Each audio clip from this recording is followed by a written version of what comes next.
গত বছর আমার এই যে ছেলে, কি আশা পূরণ হয়েছে? আমার দুটো ছেলে মেয়ে, ছোট বাচ্চা আমার। গত বছর প্রচন্ড অসুস্থ হয়ে গেছিল ছেলে। গত বছর প্রচন্ড অসুস্থ হয়ে গেছিল, মানে পেট আর বুকের প্রচন্ড কষ্ট হচ্ছিল, নার্সিংহোমে ভর্তি ছিল। তখন মাকে আমি শুধু মন প্রাণ দিয়ে ডেকে গেছি, তুমি শুধু সুস্থ।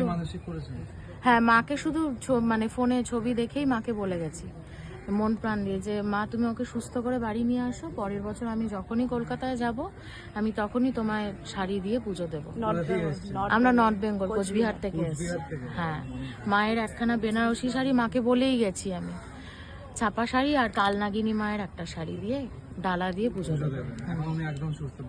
হ্যাঁ, একদম সুস্থ, মানে মা একদম চাক্ষুষ। জয় মা, প্রমাণ পেয়েছেন যে মা। হ্যাঁ, একদম।